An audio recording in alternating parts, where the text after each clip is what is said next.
आप देख रहे हैं नया सवेरा न्यूज़, आपका अपना हिंदी न्यूज़ चैनल।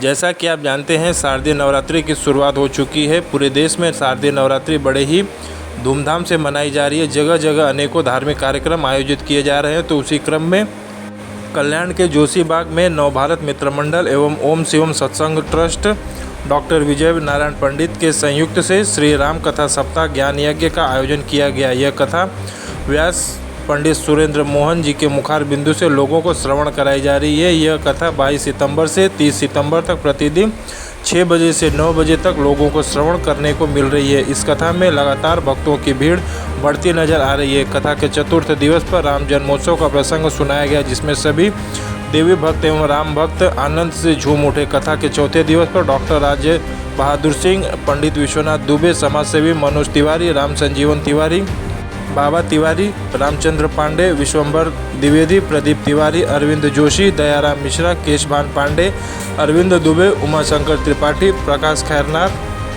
कमलेश तिवारी, सदानंद तिवारी, महेश द्विवेदी समेत तमाम मान्यवर कथा श्रवण करने के लिए उपस्थित रहे। आए हुए सभी अतिथियों का नरेंद्र पंडित एवं सहयोगियों द्वारा शॉल, भगवद गीता की पुस्तक एवं स्मृति चिन्ह देकर सम्मानित किया गया। तत्पश्चात आरती करके महाप्रसाद भी लोगों को वितरित किया गया।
बड़े सौभाग्य की बात है कि हमारे पिताश्री के द्वारा जो यज्ञ शुरू हुआ वो बदस्तूर आज भी जारी है। राम कथा प्रति नवरात्रि में तो होती ही है, लेकिन इसके अलावा बहुत सारे धार्मिक आयोजन भी लगातार करने का सौभाग्य ईश्वर हमें देता है। और इस साल भी नवरात्रि की कथा व्यास गादी आचार्य पंडित सुरेंद्र मोहन जी द्वारा की जा रही है। संगीत में इस राम कथा का गुणानुवाद पिछले कई वर्षों से पंडित सुरेंद्र मोहन दुबे जी इस व्यास गादी से करते हैं। लोग गरबा का आयोजन करते हैं, इत्यादि आयोजन करते हैं, लेकिन सीमित जगह होने की वजह से हम लोग राम कथा करते हैं। और मुझे अच्छा लगता है कि हम लोग राम कथा करते हैं। और जैसा कि आपको मालूम है, जब दशहरे पे रावण को मारा जाता है और विजयादशमी का पर्व मनाते हैं, इस बार नवान पारायण है, 9 दिन की कथा है। एक दिन हमको ज़्यादा मिला है, 10वें दिन माता जी का जगराता है और उसके बाद विजयादशमी का पर्व है। इस तरह से सारे आयोजना करने का सौभाग्य पंडित परिवार को प्राप्त हुआ। दशहरा के दिन हमारे छोटे भाई हृदय नारायण पंडित, जो रिटेल ग्रेन मर्चेंट एसोसिएशन के अध्यक्ष भी हैं, जिनके अंडर में 1500 से 2000 किराना दुकानदार आते हैं, उनका जन्मदिन भी हम लोग दशहरा का तिथि के अनुसार मनाते हैं। और उस समय इस चैनल के, आपके चैनल के माध्यम से जो भी इसको सुन रहे देख रहे हैं, उनसे मेरा निवेदन रहेगा कि विजयादशमी के दिन महाप्रसाद भंडारा में भी वो सारे लोग शामिल हों और इस यज्ञ में अपनी एक आहुति प्रदान करें। नया सवेरा आपका जो न्यूज़ चैनल है, ऐसे धार्मिक आयोजनों को प्रमुखता से अपने चैनल पर स्थान देता है। ऐसे काम के लिए मैं शिवम मिश्रा आपका भी बहुत बहुत धन्यवाद ज्ञापित करता हूँ। मेरे साथ मंच पर उपस्थित हैं आदरणीय रामजीत तिवारी जी, आदरणीय विजय दीक्षित जी, राम जीवन जी, विजयलाल शुक्ला जी, मनोज तिवारी जी, आदरणीय शंबरनाथ द्विवेदी जी, विजय दीक्षित जी, ये सारे लोग आपके इस चैनल को हमेशा देखते रहते हैं और आपके इस चैनल के माध्यम से जो विभिन्न खबरें प्रकाशित होती है, समाज को जानकारी मिलती है।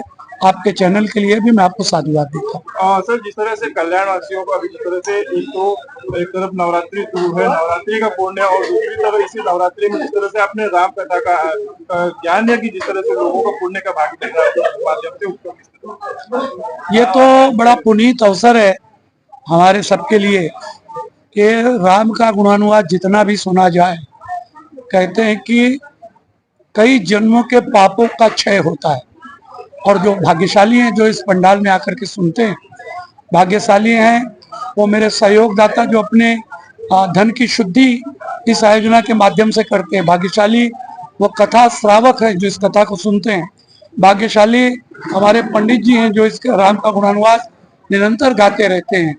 सभी को मैं यहाँ इस अवसर पर नवरात्र की इस पुनीत बेला पे साधुवाद देता हूँ। सबकी जय जयकार हो। और सभी राम भक्तों एवं देवी भक्तों के लिए क्या आह्वान करेंगे? मेरा तो निवेदन सबसे यही रहेगा कि जो संस्कृति का ह्रास हो रहा है, गरबा के नाम पर जूते चप्पल पहनकर लोग विभिन्न तरह के कपड़े पहन करके, चाहे हमारी बच्चियां हो चाहे हमारे बच्चे हों, और कहीं कहीं पे तो नशा पानी करके भी लोग नाचते हुए दिखते हैं। तो मुझे तो ऐसा लगता है कि ऐसे 1000 लोग जहाँ पर इकट्ठा होते हों, उससे तो हम 50 अगर यहाँ इकट्ठा होते हैं और राम भगवान श्री राम का गुणानुवाद करते हैं तो उन हजारों लोगों से ये सैकड़ों लोग ज्यादा अच्छे हैं और सैकड़ों लोग ज्यादा पुनीत कार्य करते हैं। ऐसा मेरा अपना विश्वास है।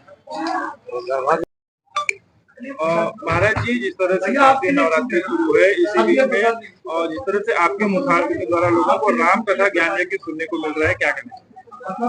देखिए, हम तो निरंतर यही एक संकल्प लेकर के चल रहे हैं और खास करके नवरात्रि का संबंध भगवान राम जी से है, क्योंकि यहाँ पर अधर्म पर धर्म की विजय बताई गई है। राम जी स्वयं धर्म के अवतार हैं और रावण अधर्म का अवतार है।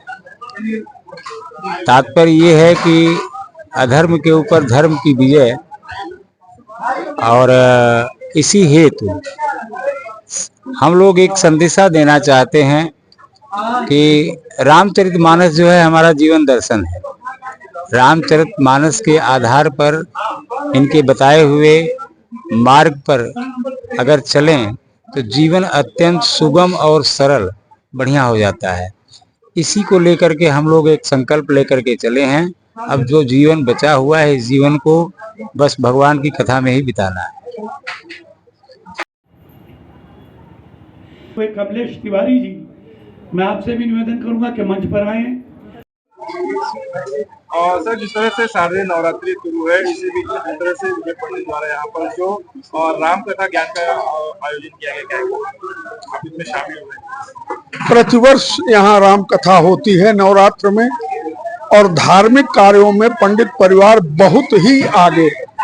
ऐसा कोई महीना नहीं जाता जिसमें कि सनातन धर्म संबंधी कोई धार्मिक कार्य न होता हो।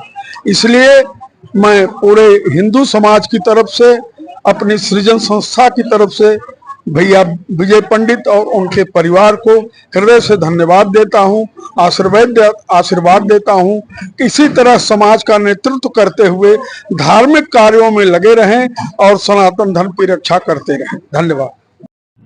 बाबा बागेश्वर धाम में जिसकी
स्वामी जय आवे कष्ट मिटे तन का ओम जय जगदीश ओम जय जगदीश